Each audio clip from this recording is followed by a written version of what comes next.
Oh dear, that's a good start.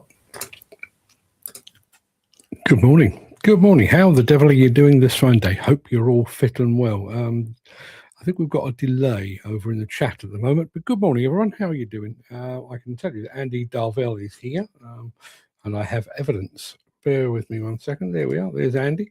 I know Dan Cullen is in the house somewhere. Morning from a sunny yet windy butt-puck asshole of nowhere in Plymouth. Good morning to you, Dan. As I say, there's a bit of a delay over on the I can see people are here, but the chat isn't coming through. It will catch up. It does this from time to time. Ken Hatcher has broken it. There you are. Thank you very much indeed, Ken. Good morning, and he's got the sunshine as well. Jim Turner is here. Morning, peeps. Dan Cullen is here again. Good morning. Good morning. Very quickly, I do have a banner that I should be playing right about now that looks like that. There you are. There, at the top of the screen, you can see we've got a spanner. And I realise it's a weird spelling. Don't ask me. It is a weird spelling, but that hat is up for grabs today. All you need to do is type that word there in the chat. Now, let me be clear. The word you're typing, it's at the top of the screen. It's on the hat. It's spanner, but no S. It has an X instead. XPANNER. It will stay on the screen. Keep that coming in. I'll do that for the first half of the show or thereabouts. We've already had one entry, I can tell you. Yeah, we've had one entry. That's registered quite nicely. Well done, Andy Dalvell. Be interested to see if first come, first serve works in all of this. Feeling a bit better today. I was sick as a dog again last night, but I think I may have actually got it out of my system. Ken, watch the spelling. It's spanner without an S, but with an X. An X. Just to be clear, there's Dan. He's entered. Mark Whiting has just joined us as well. Morning, Mark. How are you doing, my friend? Hope you're fit and well. That's the wrong button that I've just pressed there. Bear with me one second.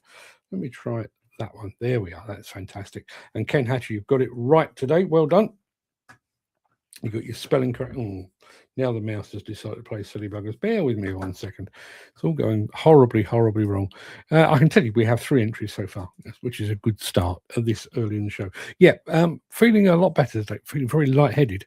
I've not actually eaten a meal in 3 days, so feeling just a bit off, a bit fuzzy. But everything's set up. All of the buttons are working, if I can remember which ones to press. So we should be good to go. Mercy JD Johnston has back again and has entered the competition. Yeah, I can see that as well. That's 4 entries. I do need to say very quickly to those watching over on LinkedIn, if you enter on LinkedIn, I don't see it. So if you want to enter the competition to win this damn splendid hat, it's a Korean hat all the way from Las Vegas. Then you need to go over to YouTube or LinkedIn or even Facebook. Just realised I didn't have my light on. Not sure that makes me look any better or not, but there you are. That's where we are. I'll keep that banner up for a little bit longer for those that arrive a little bit late. Show today is quite a long one. We've got a couple of videos of more than 5 minutes, so I hope you've got plenty of time. They're well worthwhile, I will tell you that. And we've also got probably my most serious and possibly most shocking morning monologue for quite some time. It was only when I started doing a bit of digging. I mentioned it yesterday. I did a bit of digging on something completely unrelated, and ended up going down a bit of a rabbit hole and discovered what I'll tell you about in the morning monologue. So stick around for that if you possibly can. So without further ado, let me roll the intro and get this show on the road.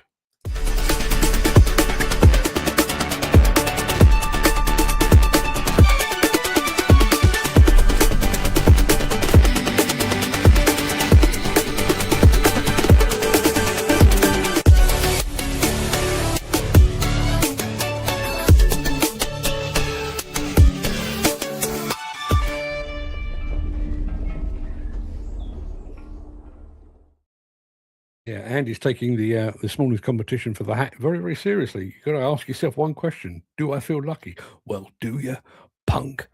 What a great line that is. I used to be able to do the whole... Bearing in mind this is a Magnum 44, the most powerful handgun in the world, and would take your head clean off. You've got to ask yourself a question. We're not firing Magnums around here. We're just giving away hats. It is. What is it? It is Thursday, the 19th of March. Welcome to the Breakfast Show. I am your host, Mark Anthony, the Walrus of Demolition, the Lord High Chancellor of live streaming, and the authentic voice of the global demolition industry. In today's show, Aberthaw Power Station falls to PDC expertise. We're heading back to ConExpo in the company of Exodus Global, Caterpillar's next-gen 6040 mining excavator, and Wacker Neuson's impressive display in Las Vegas. Plus, in today's Mark's Morning Monologue, no home to go to. As I say, quite a serious one today. Chris, you need to check your spelling, my friend. I realise that's kind of how it sounds, but it's not that.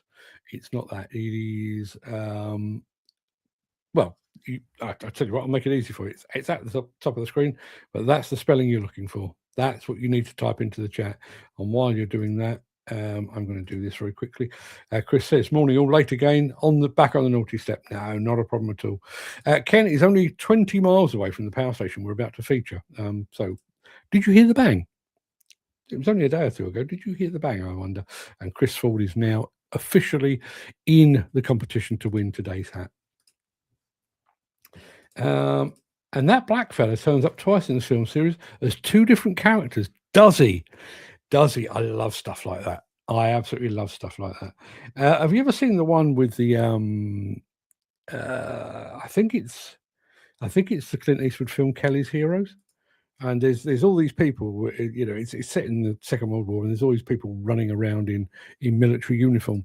And then a guy walks through in a football shirt. I guess he was one of the crew or something like that. I love stuff like that. Absolutely love stuff like that. Right, okay, so let's crack on. Let's have a bit of Caterpillar first, and then we'll get underway with some explosive demolition.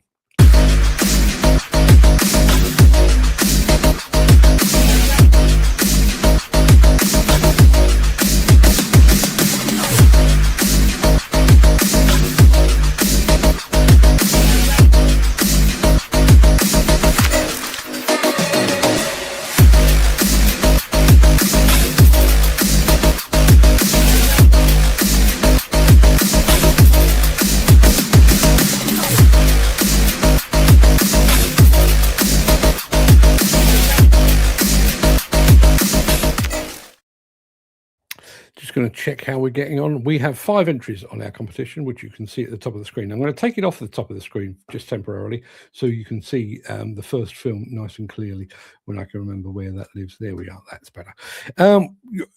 Regular viewers of this show will be well aware of the work of one Cormac McLean, son of the current Institute of Demolition Engineers president, Adrian McLean, but Cormac McLean, now the proud owner of PDC, and they've been doing some fine explosive work down in Ken's part of the world. It's nearly 6 minutes, but it really is quite lovely. Enjoy.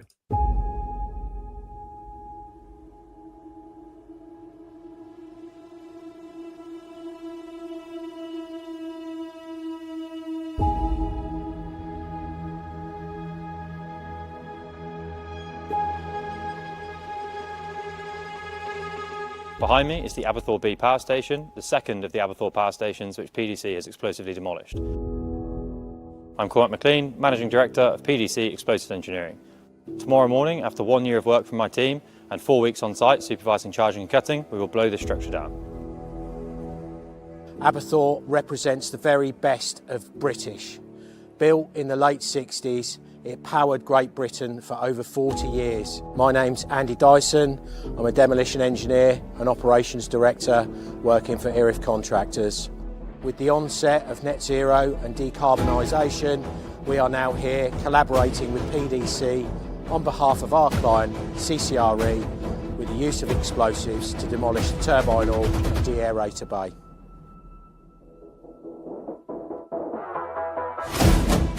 We've been in the turbine hall deplanting for 9-10 months. Done a full deplant of the turbines with the using of cranes, and then mechanical deplant of the plinths.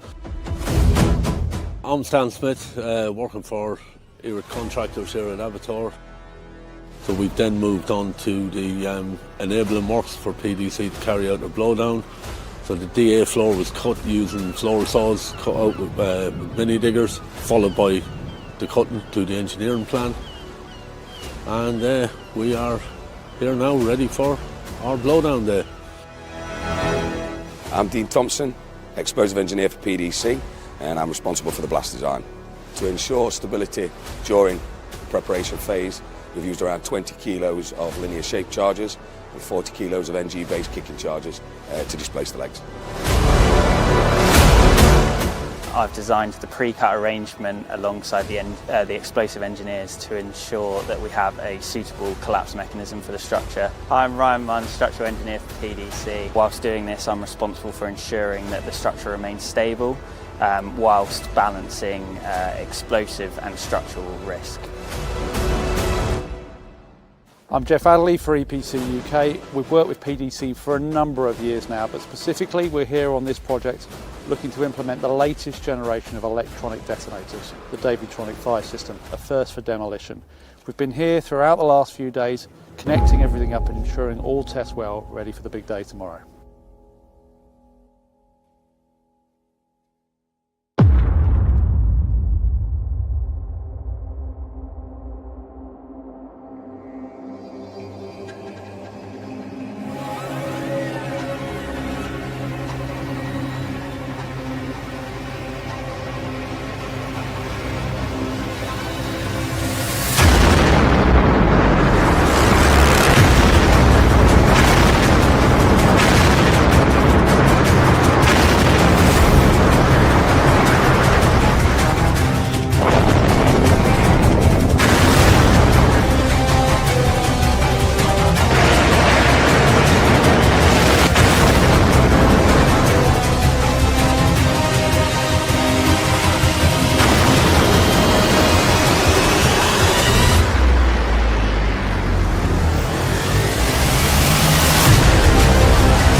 Here we are post blowdown event 1 at Aberthaw Power Station, where PDC collaborating with Erith have just successfully demolished the turbine hall and DA bay using explosives on behalf of our client CCRE.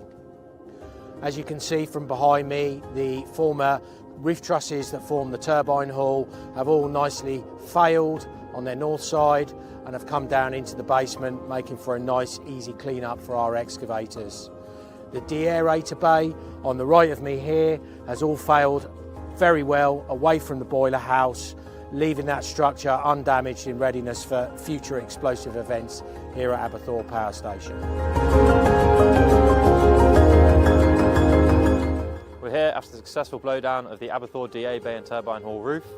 Really happy with the outcome of the project. We've had a really good design on this one that's managed to push the DA bay extremely far away from the boiler house face. This has led to no damage in preparation for the demolition of the boiler house in blowdown number 2.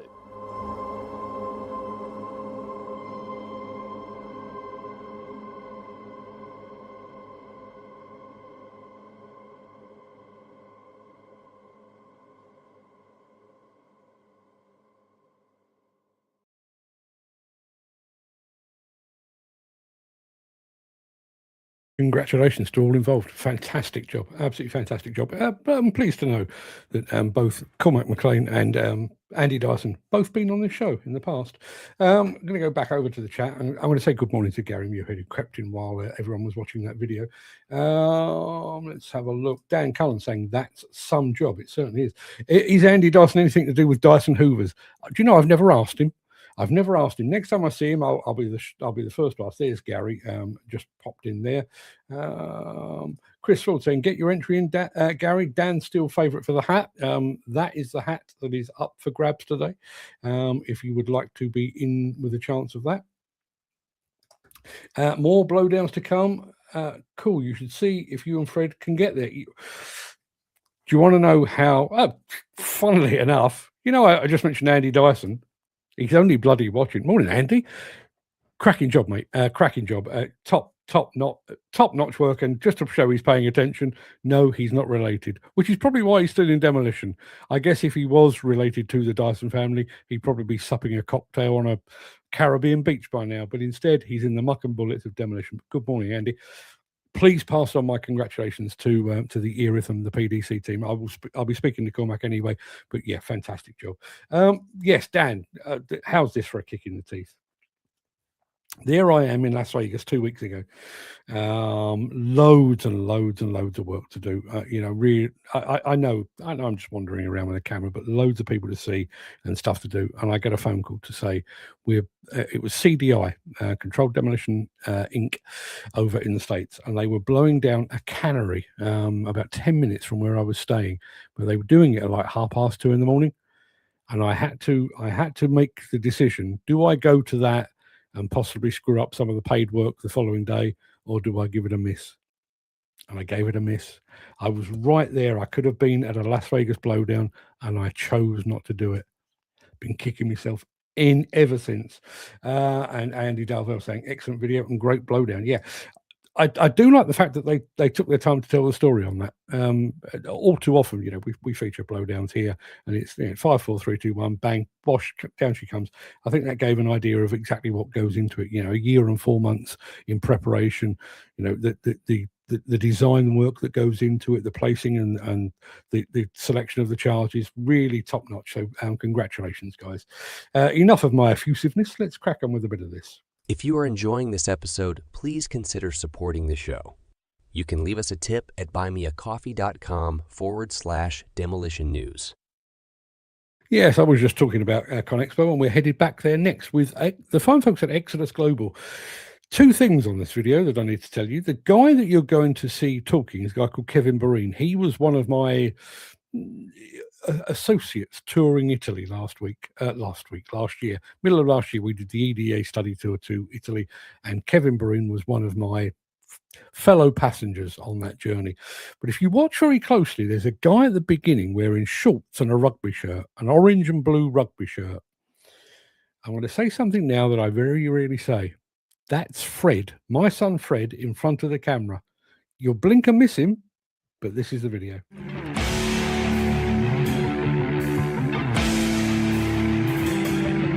Hi, I'm Kevin Boreen, CEO of Exodus Global. We're here in Central Hall. We've got shear core, blade core, Connect Work Tools, and Rock Zone Americas all on display here. We also, out in the festival lot, we've got our other division, Oil Quick Americas.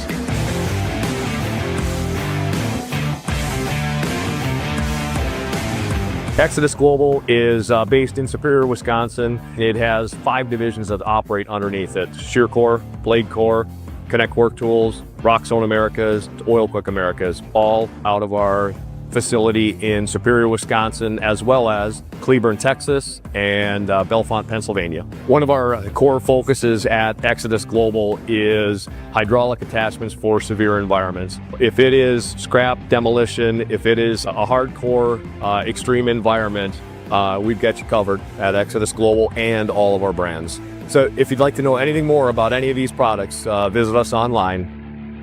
Thank you.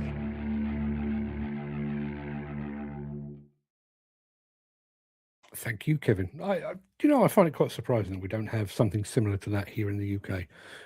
A one-off company that just does attachments, just does lots and lots of attachments. Picks the Oil Quick and shear core, absolute top notch. Chris Ford, going back to the blast that we showed you, the only question that goes through my head is what went wrong at Didcot. Who the hell knows? Are we asking for history to repeat itself? Maybe Didcot was a one-off, but we'll never know until we get the answer. No, absolutely right.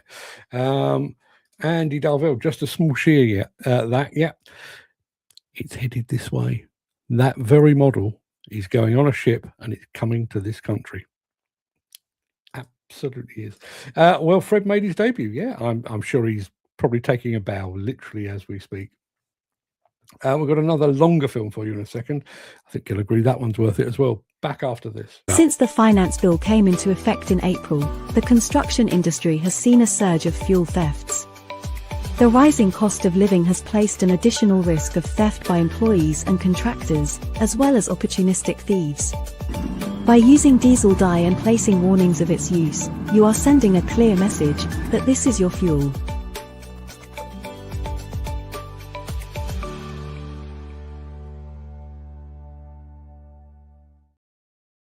We've just had a bit of a surge in people watching, so I'm going to very quickly remind you, at the top there, you can see exactly what you need to do.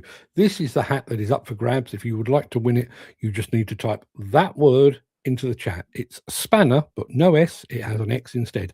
XPANNER, Spanner. If you'd like to win that hat, you can be entered into the prize draw. And I'll repeat, if you're watching over on Instagram, don't bother, because the system doesn't work over there.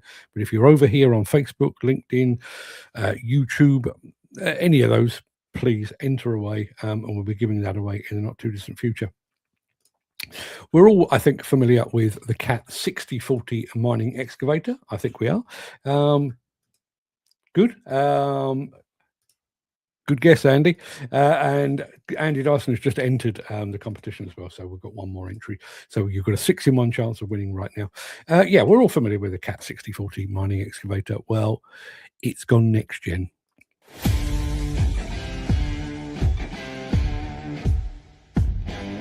This is the first next-gen 6040. It's a very utilized, flexible machine. The focus was to make the machine more reliable, reduce downtime, improve uptime, and reduce operator fatigue. So we implemented a lot of technology. Hydraulics seem very responsive to me, smoother than the other electric over hydraulic shovels that I've operated as far as the engagement and disengagement of the valves. There's a nice detent in the joystick when it goes back to zero. It's not too stiff, it's not too soft. It's a smooth operating machine. We bring the highest needed oil flow and pressure to the main valve block, and we are splitting the oil flow to boom, stick, and bucket cylinder. And the boom cylinder has the highest pressure. We have dedicated pumps for the boom cylinder, stick cylinder, and bucket cylinder. Oil flow and demand will reduce oil temperature and the waste of energy. The number of passes to fill a truck is substantially less than, so we can move a lot of dirt in a day. What we're using the 6040 for now is a dense, chunky gray clay with the extra power in a 1 to 2 foot frost thickness layer. You have the curl power and the hoisting power to break that out without it being ripped. So if you can keep the teeth of the bucket moving at all times, you're pretty much maximizing your production. I'd say the biggest thing that's kind of surprised them is just how much material it can move. They've ran into situations where it's run out of material to move because it's caught up to the coal loading, which has been pretty neat to see. So they are maintaining always 100% bucket fill. So it's very fast in swinging and very high breakout forces. And that's how we maintain higher productivity. We also reduce the fuel consumption. Right now with this guy behind me, we see 10% fuel saving, and we are maintaining the same productivity. Cab is very comfortable. The machine is easy to run, doesn't wear your shoulders out. The joysticks don't require a lot of travel from your arms. Your elbows can basically be stationary on the armrests, and you can control it all with your wrist, which is very nice. The less arm movements you have, the easier it is on your shoulders and your neck and your back. At the end of the shift, I still feel fairly energetic. The seat is extraordinarily adjustable. The armrests in and out, up and down, the angles on them, it's infinitely adjustable. Cab on the 6040 is very quiet. Compared to some of our other equipment, it's definitely quieter. With the additional seating behind the operator's station and off to the side, it has a large, roomy cab.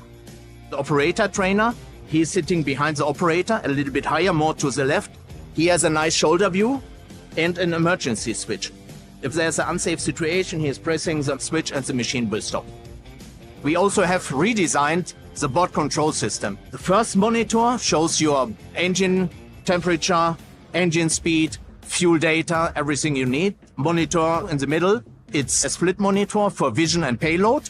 In addition, you can add a third monitor for MineStar. Everything is MineStar ready from the factory.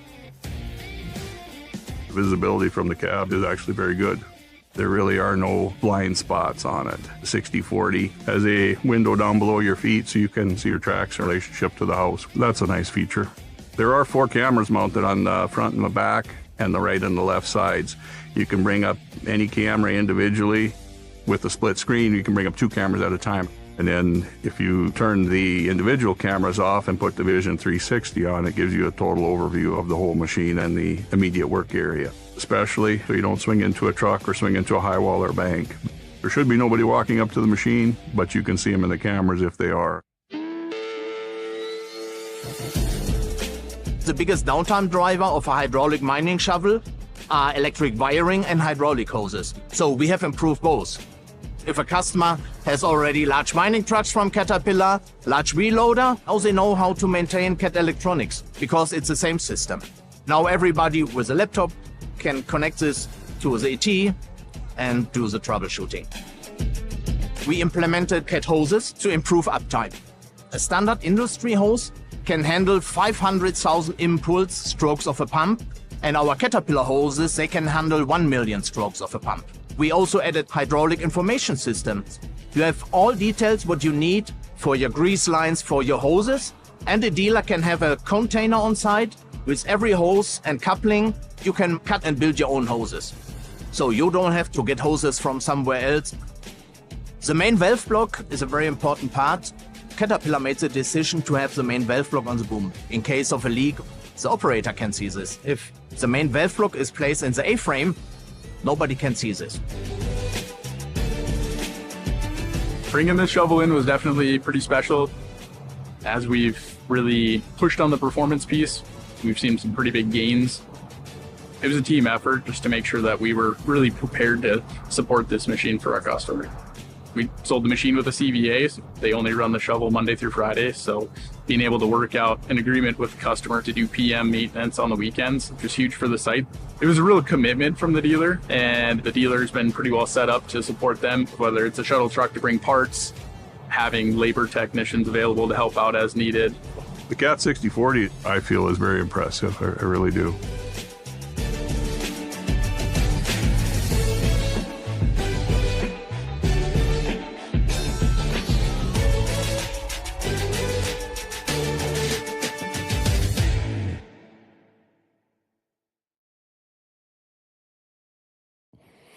Not really much I can add to that. What an absolute fantastic beast. And it really did think they'd thought of everything on that. Yeah, absolutely top notch. Let's say good morning to Mick Norton, our winner of yesterday's competition. Speaking of competitions, today's is still open, and it looks like that's what you've been missing, Mick. That's the hat that is up for grabs when I can get the camera angle right. Don't know why I'm putting it in front of my face. Maybe that's better. There you are. It's called Spanner, but it's with an X, XPANNER. We have got, let's have a look. What have we got? 7 entries so far, but Mick, if you care to join, you can do that. You can see the details at the top. Mick actually says extra seat for trainer, ideal, innovative for a 360 excavator. Absolutely right. Dan says interesting service truck. Why can't they not run service vehicles like that here instead of transits? Because they've got the space and the money and the room and all the things. And I know you actually asked about the any 6040s in the UK. I'm not aware of any 6040s working in the UK at the moment, although I'm sure there may well be some. But what I would say is we just don't have the places to put them. I can think of probably 2 or 3 quarries in the UK, Glen Sander, Mount Sorrel, maybe Foster Yeomans down in Frome. After that, I'm kind of struggling where I'd put one of those. Andy Darvell says, yeah, those service trucks are wicked, especially when they have the little cranes on them. We need trucks like that here for fitters. Absolutely right. Didn't Cat buy mining company Broit? I think they may have done back in the day. And ONK? I think somebody else mentioned that. May have been Chris Ford. Yeah, there we are. Chris Ford. Didn't that used to be an ONK 120? He could well have been. Could well have been. We've got one more video to show you. We've gone to ConExpo. We've come back, and we're going back again for one last time. We're going with Wacker Neuson after this.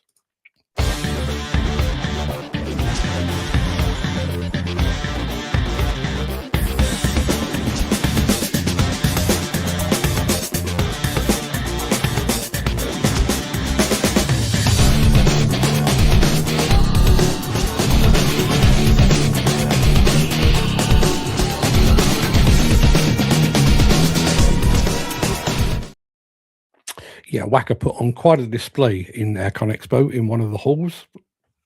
We filmed it. Here we go.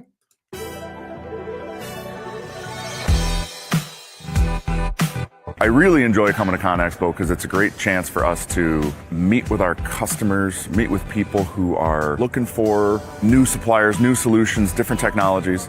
We get to spend like 5 really intense days together. It's the Super Bowl of construction equipment. I think generally our business is still very much a people business. I recognize how important it is to be close to the customers, to exchange. It's an emotional thing as well because we're in the middle of great machines, big toys, and at the end the personal touch is extremely important.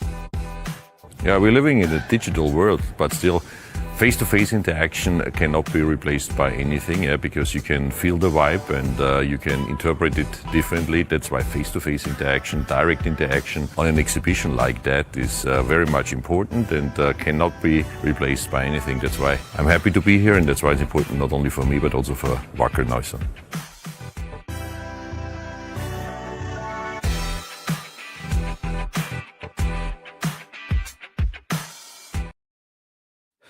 I'm going to announce the winner of our competition in just a moment. I'm going to go back to the previous film where Mick Norton says a new Cat 6040 hydraulic mining excavator typically costs several $1 million. Used units generally list between $2.5 and $5 million, depending on age, hours, and configuration. They are quite the investment. They're not cheap, but they are quite the investment, and they're basically cash money. You can sell those anywhere in the world, pretty much. It is this time. Let me change the layout slightly. I think that's the one I normally go for. There we are. How many entries do we have? We have 8 entries. So stand by your beds. We're about to... hang on a minute. Chris just said the Cat 6030 was the RH120. So I wonder, is that a completely Cat new model then in that case? Or was there a bigger O&K that they've based it up on? If anyone knows, let me know. Let's see how the cookies crumble on today's draw. Here we go.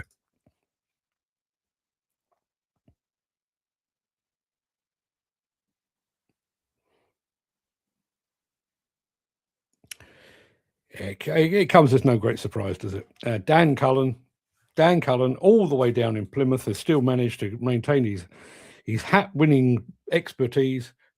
Dan, you've got yourself an X-Spanner hat, or a spanner hat, should I say. Congratulations, my friend. We'll be doing more giveaways, probably tomorrow. Can't actually remember what we're supposed to be doing tomorrow, but we'll be doing that. Jim Turner says, could be an RH200. Hang on a minute. Let me get me back on my full screen. Dan saying my fingers, knees, and toes are crossed. Well, it worked. It worked. Andy Darvell is in the market for 2 6040s. And Komatsu EC. Where is Komatsu EC, I wonder? Wherever they are over on Instagram right now. Prime Loca Service is here saying hi, my friends. Good morning to you and hi. Yeah, so we've got Dan down for that. Now I've got to be honest. I've been sat on 2 prizes, and bearing in mind tomorrow is Friday, I'll probably sit on these until Saturday. I've got to do another giveaway tomorrow of something.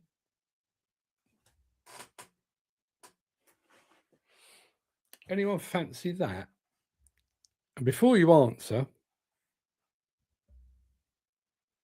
anyone fancy winning one of those? I'll put that up for grabs tomorrow. But because I was not feeling great yesterday, I haven't sent off Mick's prize, and I won't send off Dan's prize. I mean, it won't matter to Dan because he's miles away from home anyway. So I'll save the prizes up. I'll take a trip down to my post office on Saturday and get them all over to you then. Peter McKenna has just joined us. Just a very quick one. You know, Peter's doing all this stuff. You can probably see it on the WhatsApp group, but Peter's doing all this stuff about driver welfare over in the HGV end of things. He's now extended that to include care for diabetics. Speaking as a diabetic, Peter, I tip my hat to you. Very, very necessary. O&K were bought by Terex. Terex then sold the mining division to Busaris, who in turn was bought by Cat. Yeah. I wonder if anybody actually made the transition through O&K to Terex, Terex to Busaris, Busaris to Cat. I wonder. It's that time. It's morning monologue time. So without further ado, I'm going to... what do I do right about now? Yes, it's that... I'm going to roll the outro in just a second before leaping gazelle-like over into my morning monologue. If you can't stick around for that, please stay safe. Look after yourself, your family, your friends, and your colleagues. I hope to see you again very soon, tomorrow, when we're giving away another hat. But if you do have the time and the inclination, I shall return.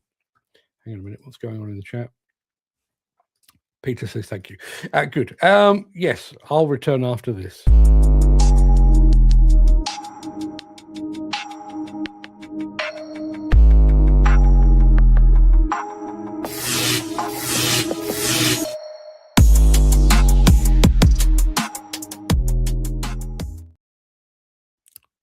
You arrive for work just as the sun begins to break over the horizon. It's cold and almost eerily quiet. As you pull up to the site gates, you spot a familiar-looking car parked by the side of the road, its windscreen white with frost. As you unlock the gates, the door of that familiar car opens and out steps one of your colleagues wrapped in a blanket. Did he arrive early to beat the morning traffic? Has he had a tiff with the missus? Is he being paid to stay in digs but pocketing the money to boost his wages? Couldn't he face the commute home last night? Or is it something else? In the period from 2024 to 2025, the UK construction industry reported a record output totalling more than £140 billion.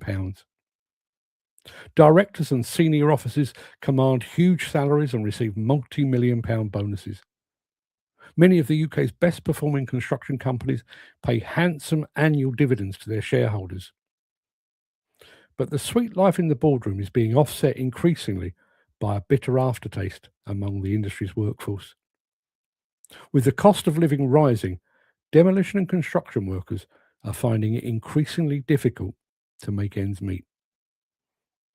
The construction charity, the Lighthouse, is generally associated with assisting families of workers injured or killed on UK sites.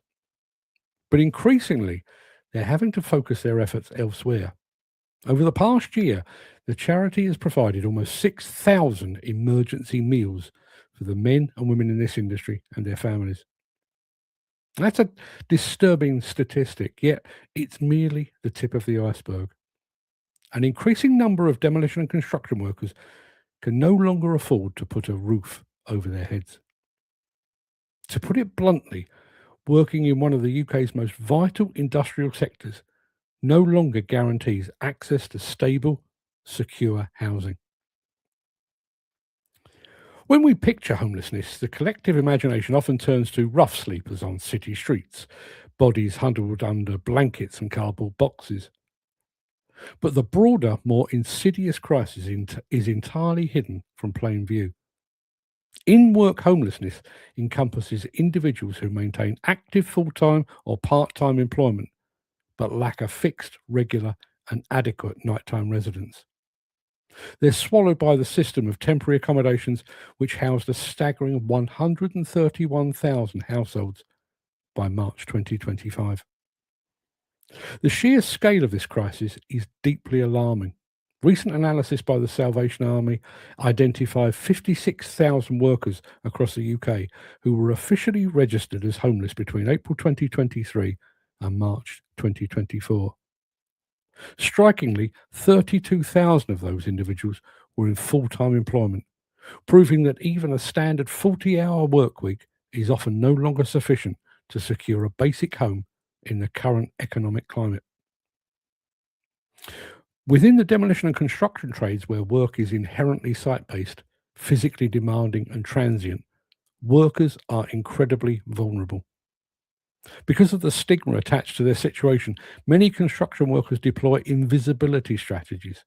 They live in unconventional places, tents, squats, or their own vehicles, while continuing to report for demanding physical labour every day. How does a skilled demolition expert or construction worker in a £140 billion industry end up living in their car? The answer lies in the institutionalized instability of modern employment practices.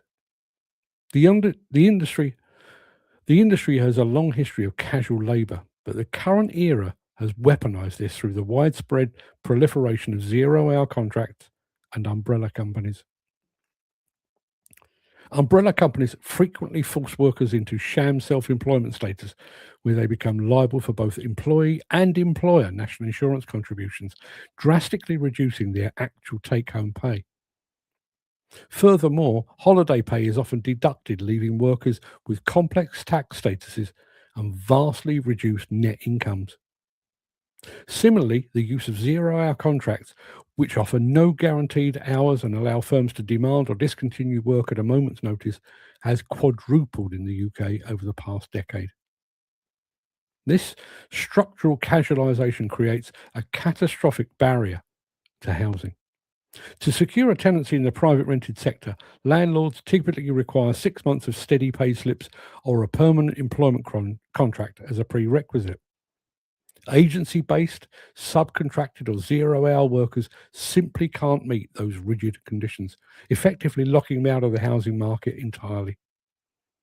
This double jeopardy of insecure work and private renting means that when a temporary demolition contract ends or a construction site unexpectedly shuts down, these workers face an immediate, terrifying risk of eviction. In fact, the end of a private rented tenancy was the leading cause of homelessness for nearly 40% of households seeking council support in 2024 to 2025. Even for those who managed to secure a tenancy, the divergence between housing costs and real earnings is an ever-present threat.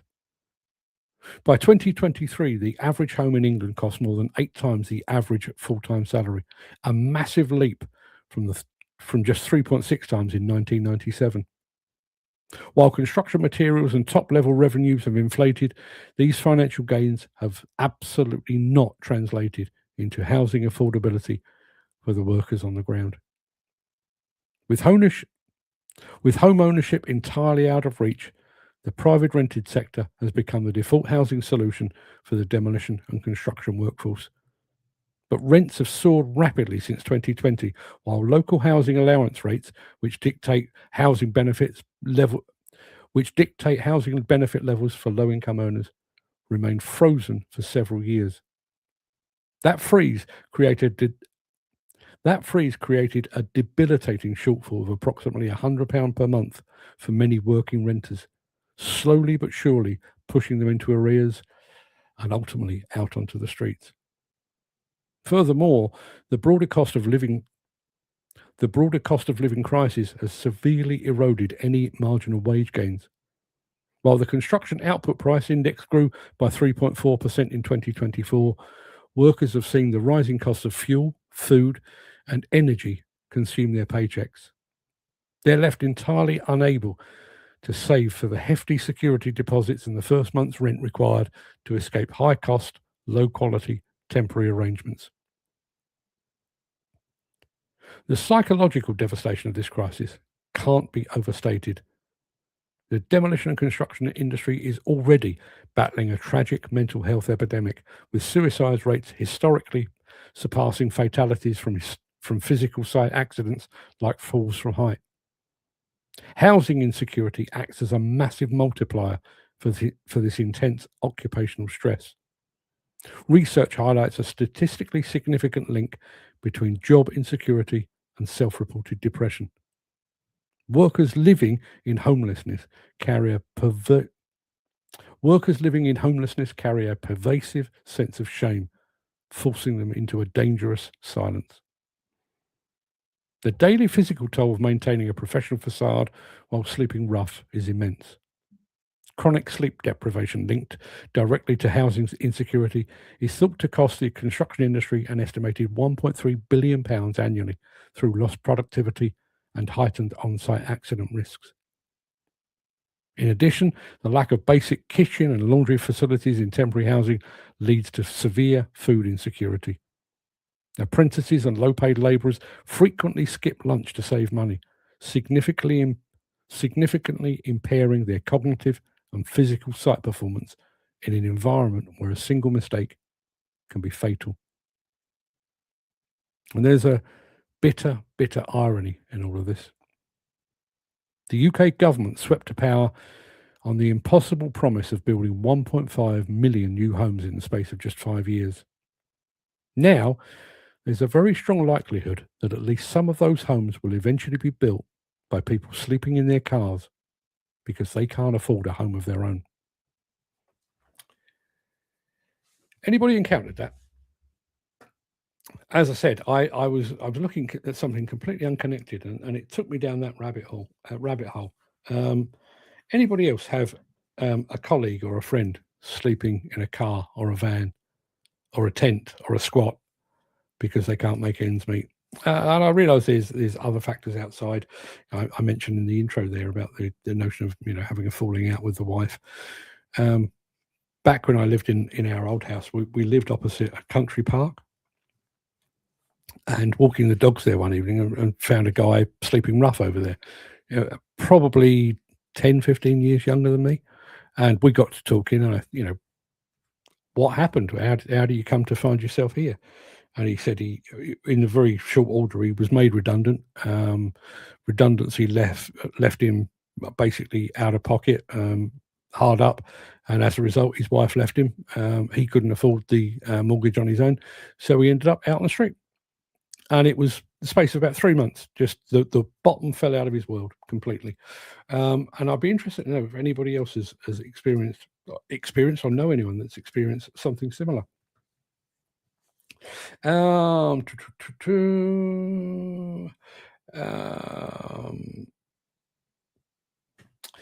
apparently has 8 Lee pair hats. Well, you can duck out of tomorrow's then.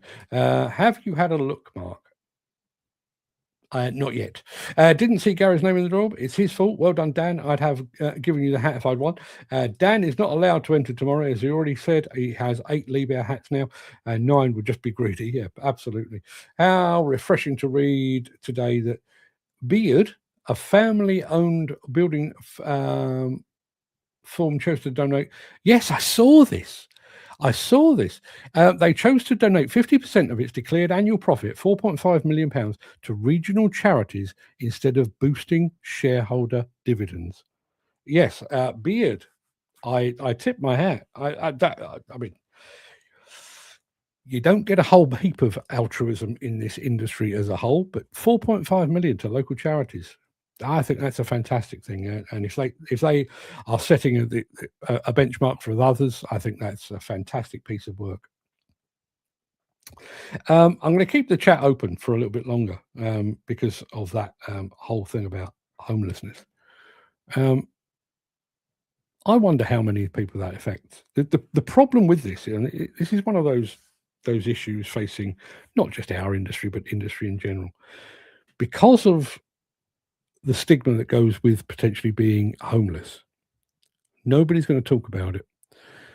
I wonder how many people that you and I have worked with who are sleeping in their car and are too ashamed to admit it. I wonder. Do you have a colleague who arrives to work in a car that seems to be full to the gunnels of virtually every one of his belongings? Is that because he's just transient by nature, or is he actually sleeping in that car? I'm saying he, could be she. I wonder just how, I wonder how many more there are. And that final point, I know it was like a journalistic payoff, but the fact that we're trying to buy we're trying to build 1.5 million new homes, and some, possibly many, of the people that build those homes can't actually afford a home of their own. That's fucked up, right? Gary, sorry I'm late. I was stemming for the next blast and a late break this morning. Not a problem at all, Gary. I can tell you that Dan won the hat today, but we've got a Lee Pair hat for grabs tomorrow. Looks like you don't want my scarf in it. There you are. That's the hat. Nice bit of stars and stripes to go with it. That'll be up for grabs tomorrow. Gary Muirhead says, "Did I miss the free money? You missed the free money. You missed not just one dancing girl. You missed many dancing girls. You missed me babbling on about in-work homelessness or working homelessness. I do wonder. And I wonder if anybody's asking the question, when we have these conversations about mental health and people are talking about being stressed, and quite often the stress is financially related, struggling to make ends meet, I wonder if anybody actually asks that follow-up question. Where are you sleeping at night? Do you have a home to go to? Or are you sleeping rough in a van, vehicle, car? It's outrageous that people who are working and paying tax to the country can find themselves homeless and our government allow it. But will home people who have never paid in straight away? Yep, absolutely. Listen, you all know my come one, come all stance on immigration and stuff like that. But, you do need to look after your own. And if we do genuinely have, bearing in mind the contribution that most specifically construction, but demolition and construction, bearing in mind the contribution they make to the greater good of the country. The road that you drove on to work this morning came as a result of construction workers. The school that you went to, you only had because construction workers built it. The home that you live in was built by construction. We expect them to do all of that. Whenever there's a recession, it seems like we're worst and first hit. But then when things start to pick up, every consecutive government that I can remember looks to the construction industry to lead us out of recession. When we had COVID going on, we were granted, cursed with key worker status. The entire country is locked down for fear of death. But construction workers, you get out there and you keep the wheels of industry turning. All of those contributions, and yet we have some amongst us who will literally be bedding down in their car tonight.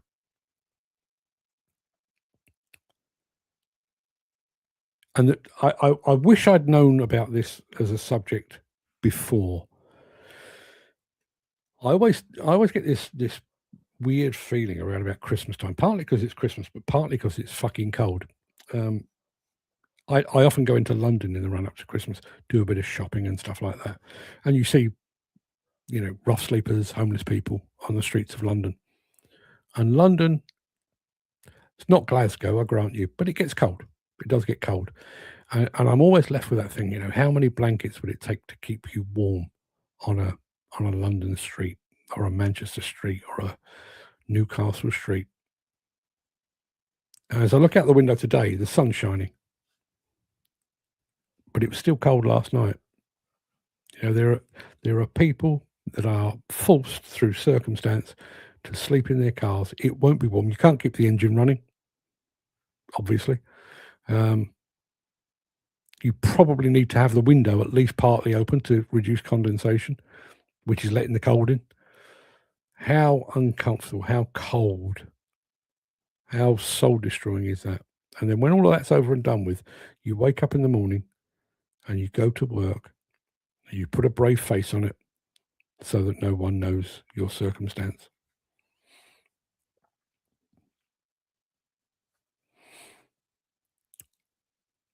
It's great, isn't it? Dan says, I know of a few people living in their vans and cars. Thank you, Dan. Listen, I was sure someone would. And listen, one of my favorite things on YouTube is people, they refer to it as living the van life.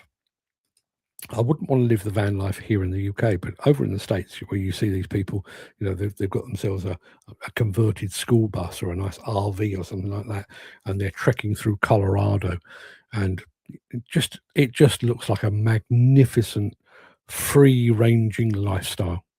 That's not what I'm talking about. I'm talking about somebody huddled up under, 2 or 3 blankets, probably wearing their clothes because it's so cold. And what are they doing for? Well, what are they doing for food? What are they doing for personal hygiene? One of the things, and I don't know quite how this one pans out. One of the things I saw when I was researching this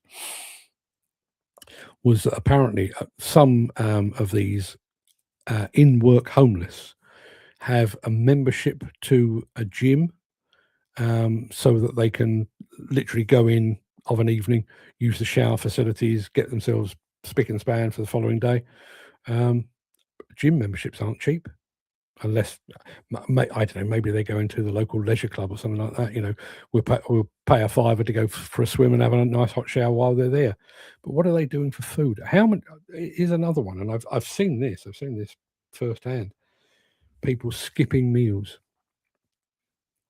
How many, particularly when you're maybe a young worker, possibly even an apprentice, you know, when you're basically working for nothing for all intents and purposes. And lunchtime rolls around and, you know, it's been a busy week and everyone says, anyone fancy going down the cafe? And there's that one young lad stands back and says, no, not today, lads. I'll go and push the broom about a bit. Is he doing that out of being judicious? Is he doing that out of loyalty to his employer? Or is he doing that because he hasn't got 5-10 quid to spare to go and spunk on a full English?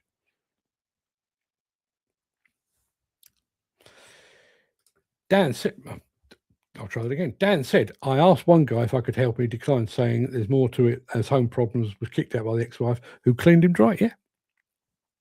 As I say, there are more circumstances. I'm certainly not laying the blame for in-work homelessness specifically at the government, specifically at demolition, specifically at the doors of demolition or construction. I think it's wider than that. I think that there's a much more broader context to it, and things like that will, as I say, the guy that we were feeding for a little while over in Halton Country Park back in the day was purely, he'd been made redundant, couldn't get himself back into work, couldn't keep up his mortgage, wife left him, he ended up sleeping on the street. Mick Norton says, any small wonder that transient workers in construction are van living, with being self-employed, short-term contracts, agency labour, zero job security, jobs finishing early, contractors going bust, sites shut down, weather stops work, and delayed contractor payment. It's a grim prospect. That pretty much sums up all that is wrong with the construction industry at the moment.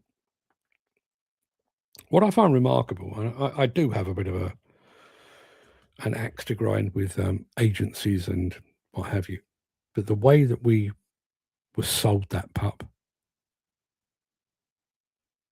you think about all the advantages that people lost when they accepted the end of direct employment.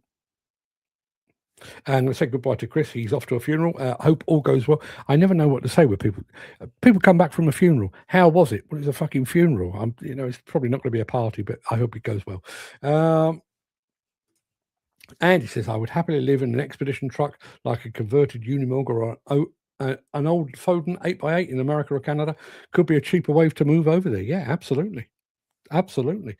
And there's Gary saying, stay safe, Chris. Yeah, absolutely right. It's sad, but some guys are too proud to ask for help. Goes back to the conversation we have on a regular basis about all things related to mental health. I know we often refer to the lack of talk about mental health as, macho attitude. Sometimes it's just pride. Sometimes you literally just can't say to somebody, yeah, I'm struggling here. That's not being macho. That's not trying to, be manly. That's just being proud, I think. And I think we all suffer from that to a degree. So it's a weird conversation, because this is one of those that I think needs wider exposure.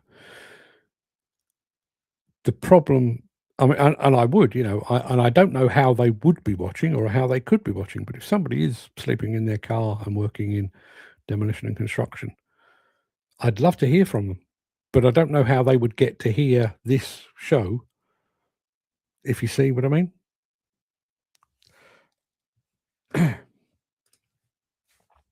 Nothing wrong with living in unconventional things. I'll be in 2 site offices soon. But you have a home to go to.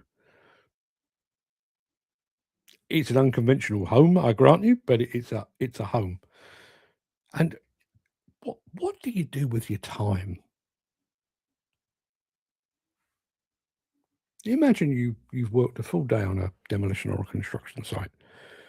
You've worked from, let's say, 7:30 till 5, half 5, 6 o'clock in the evening.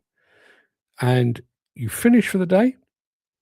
Now, most people, I think, will, assuming they're working close enough to home, they'll jump in the car, they'll have half an hour in the car, kind of decompress from the day's work, get home, kiss the wife, kiss the kids, kick the dog, whatever it might be, have a bite to eat, sit down in front of the telly, until you feel a bit tired, then you take yourself off to bed with a nice cup of cocoa, you bed yourself down, and you go to sleep, and then you press repeat the following day. What do you do with your time if you walk out of the site gates, get in your car that is now your home? Yeah, you might drive off somewhere, make yourself a bit of food. I don't know, with a stove or something. Maybe you go to I mean, I don't even know. I don't even know quite what they do. But even if you've done that, even if you've done all of that by 7 o'clock in the evening, what then? You've got another 12 hours. There is no wife to kiss, no kids to kiss, no TV to watch. What do you do? What do you do for that 12 hours? The old fellow used to live away in his caravan in the middle of a traffic island, and he was in Potter's Bar doing the N25. Really? Fantastic. And another fella he worked with lived in a concrete pipe. Well, listen, I mean, I told you the situation in Las Vegas with people sleeping in storm drains. I saw less of it this time, and I wonder if that's part of the switch to automation and autonomy over in Las Vegas. But I do wonder. Mick Norton says, when you're desperate and living on the edge, one missed week work in construction can often mean rent arrears, eviction, and a debt spiral. Yeah, it can. It can. Not to that degree, but I've seen that debt spiral up close when my old partnership with an old business partner, sadly no longer with us, when that folded. It's the debt spiral. I think until you've experienced it, I don't think you have any idea. You owe them money. You're owed money, but you owe them money, and you pay them, but now there's interest to pay, and you have to pay the interest. But that means that I can't pay that, and if I can't pay that, then there'll be interest on that, and it just goes round and round and round, and you find yourself in a deeper and deeper and darker hole. It's an evil system. Say what you like about capitalism and so on. It is a thankless machine, and if you find yourself on the wrong side of it, you'll be ground up in the cogs. Listen, guys, if you do know of anyone that is sleeping rough, I don't know how they're going to do it, but get them to get in touch. I'd love to speak to them, and let's maybe I don't even know what we'd do. It's not like you can wave a magic wand and make all their problems go away. But I do wonder, and I'm a little concerned that, as far as I can tell, and I did a lot of research on this, as far as I can tell, I'm the only one talking about this. It needs a bit of a broader approach. One thing I did see, incidentally, I can't remember where I saw it. Well, it was on YouTube, but Bristol TV, I think it was BBC Bristol or something like that, had done a piece about in-work homelessness, not specifically related to construction, but it was on the same subject. And there's a country park in Bristol where it's permissible to park up your camper van and camp for the night, because it is like a park.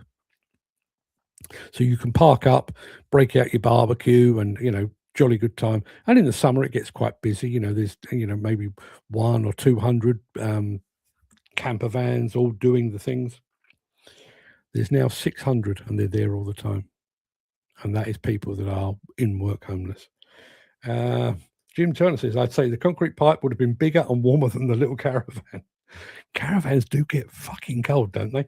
Homelessness becomes invisible when guys are sleeping in vans, washing in site toilets, and staying in unsafe accommodation. 100%. 100%.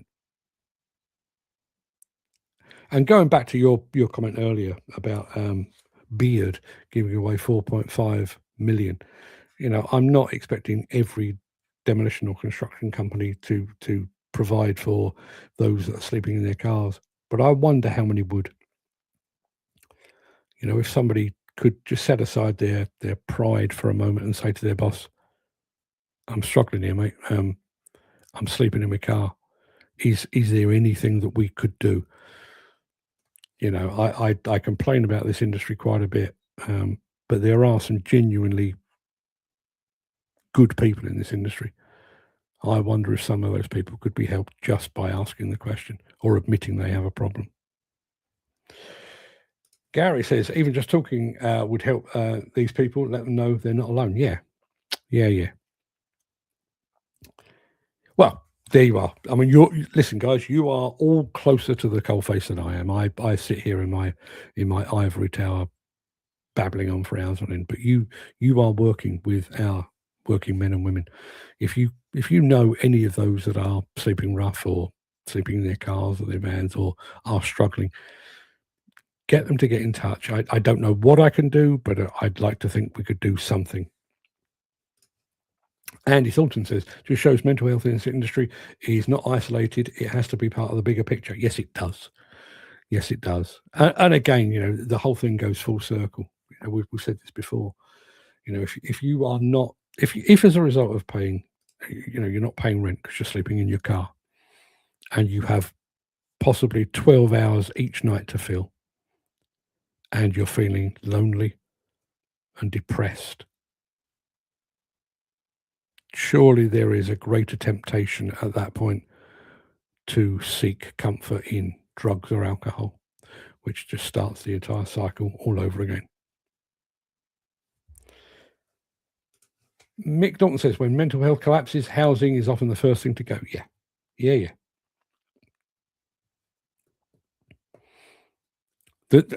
Isn't that just the most awful thing? The most basic human need, somewhere to sleep comfortably and securely, is the first thing that goes when you're struggling with your mental health.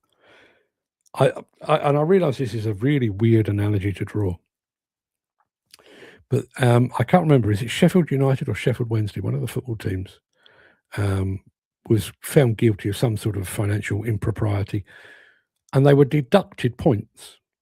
So as a result, in all likelihood, they will be relegated. So they have a fine to pay that they can't pay, but we're going to penalise you financially, ensuring you can't pay that fine by putting you into a lower league. We have a situation here with mental health. If you were struggling with your mental health, but at least you had the roof over your head, things would be marginally better. Wouldn't be good, but they'd be marginally better. No. When your mental health collapses, we're going to take away your home. Because that will make things better, won't it? Jim Turner says there was a fella at the last firm that sofa surfed and lived on his car roof tent, but he's an arsehole, so I couldn't care less. The empathy flowing from Jim Turner sometimes is it's like a tidal wave, like a tsunami of kindness. It's your tisms, Jim. I know how it works. Don't worry. Right, people, I'm going to be back tomorrow with more of something. Hopefully it won't be quite as serious. Gary says, how are you supposed to be at your best when on site when you've got restless night's sleep, staying in your car?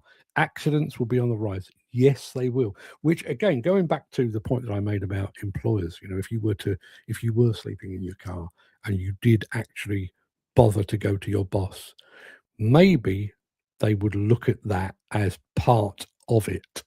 Maybe they would look at that as I'm not bunging him a few quid because it's a good thing to do. I'm bunging him a few quid because it will make the site safer. Would that not be a bad idea? It's part of Maslow's pyramid of needs: shelter, food, etc. I would look that up when I finish it. There's a guy at High Barnet Tube Station that I regularly chat and give him some food. I'm trying to get him some shoes, but he's size 12 to 13, so hard to find. Another ex-construction worker. Probably fair to assume many major projects like HS2 and Hinkley Point quietly depend on workers that are technically homeless. Hinkley Point actually got a mention in the research that I did. Not the reason I didn't mention them in the spiel was it wasn't because of them paying low wages or anything like that. It's because Hinkley Point is such a huge project with thousands of people.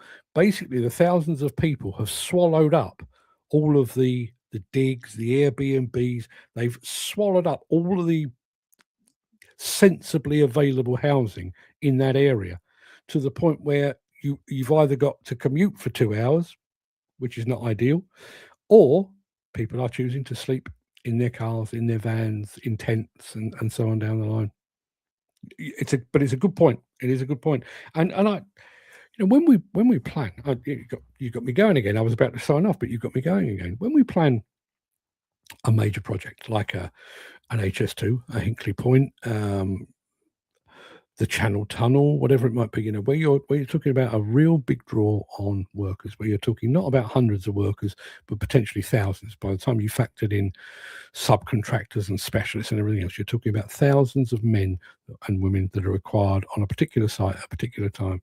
There are only so many digs to go around. There are only so many on-site caravans to go around. There are only so many Airbnbs at a reasonable cost.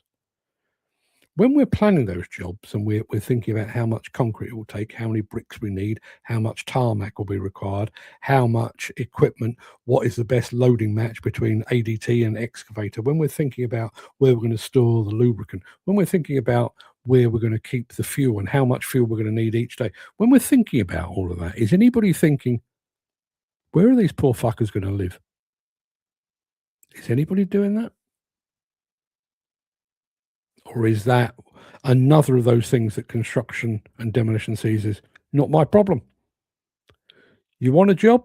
Job's here. I don't care where you sleep. Not my problem. Is that what we're doing? I bet it is. Anywho, people, I was halfway out the door. I'm going fully out the door now because I could do with a drink. A little bit dehydrated as a result of all of the sickness. Let's call it that.